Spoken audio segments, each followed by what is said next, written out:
ভাই রে, আমরা বলি হোসেন মোহাম্মদ এরশাদ স্বৈরাচার, কখনো বলি শেখ হাসিনা ফ্যাসিস্ট ভোটচোর, কখনো বলি মোহাম্মদ ইউনূস সুদখোর, জামাতে ইসলামী সহ মোল্লারা সব ধর্ম ব্যবসায়ী, তারেক রহমান চাঁদাবাজ খাম্বাচোর, জাতীয় নাগরিক পার্টির সব বাচ্চা পোলাপান, সবাই খারাপ, সবাই চোর, সবাই দুর্নীতিবাজ।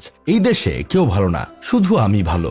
আমি যখন সিএনজি ড্রাইভার, ভাড়া 100 টাকা হলে 200 চাই, 200 হলে 400, মিটারে ভুলেও যাই না, ওটা শুধু সাজানোর জন্য রেখেছি। যাত্রী বিপদে পড়লে, বৃষ্টি নামলে, যানজট বাড়লে ভাড়া বাড়ে আমার মনের মতো। তখন আমি ভাবি না নৈতিকতার কথা, তখন ভাবি শুধু আমার সুযোগের কথা।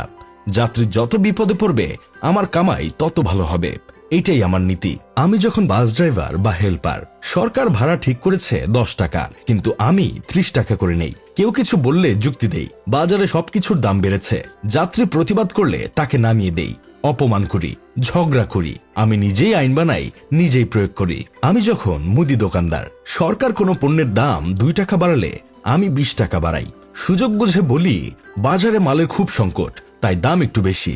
ভোক্তার কষ্টে আমার লাভ, মজুদ করে রাখি, কৃত্রিম সংকট বানাই। তারপর বলি দেশের অবস্থা খারাপ। আমি যখন পাইকারি ব্যবসায়ী, সিন্ডিকেট করি, কয়েকজন মিলে বাজার নিয়ন্ত্রণ করি, দাম বাড়াই কমাই, সব আমাদের ইচ্ছায়। সাধারণ মানুষের ভোগান্তি আমার কাছে কেবল একটা পরিসংখ্যান, মূলত লাভটাই আসল। আমি যখন ডাক্তার, গ্যাসের সমস্যা হলে 2টো ওষুধেই ভালো হয়ে যেত, কিন্তু আমি 5-7টা টেস্ট লিখি। কমিশন আছে, লক্ষ্য পূরণ করতে হবে, রোগের কষ্ট, তার আর্থিক অবস্থা, সেগুলো দেখার টাইম নাই। কিছু হলে আমি সমাজের সিস্টেমের দোষ দেই, মাগার সিস্টেম আমি নিজেই পয়দা করি। আমি যখন সরকারি কর্মকর্তা বা কর্মচারী, ফাইল আটকে রাখি, মানুষ ঘুরে ঘুরে ক্লান্ত হয়, তারপর একসময় বুঝে যায় কিছু দিলে কাজ হবে। আমি হাসিমুখে বলি নিয়ম তো নিয়ম, নিয়মের আড়ালে লুকাই আমার লোভ। আমি যখন সাধারণ ভোটার, 500 টাকা 1 প্লেট বিরিয়ানি, একটা শাড়ির বিনিময়ে আমি আমার ভোট বিক্রি করি, পরে আবার 5 বছর গালি দেই। দেশের উন্নতি নাই, অথচ আমি জানতাম যাকে ভোট দিচ্ছি সে অযোগ্য, তবুও দিয়েছি, কারণ তখন আমার লাভ ছিল।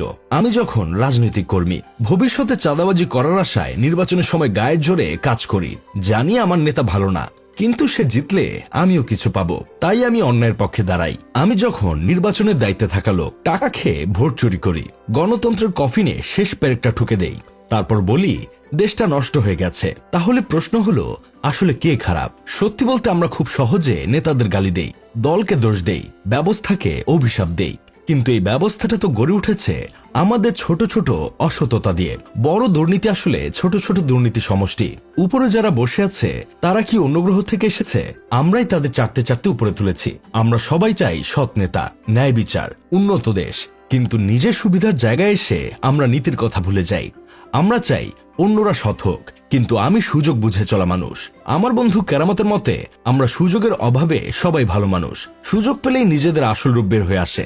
যাই হোক, শেষমেশ আমি গোলাম হোসেন একটা কাজের কথা কই, দেশটা বদলাতে চাইলে আগে নিজেকে বদলাতে হবে। যেদিন আমরা নিজেদের ছোট ছোট অন্যায়কে অন্যায় হিসেবে স্বীকার করব, সেদিনই বড় পরিবর্তনের শুরু হবে। কারণ দেশ মানে কেবল সরকার না, নেতা না, দেশ মানে আমরা, আর আমরা বদলালে তবেই দেশ বদলাবে।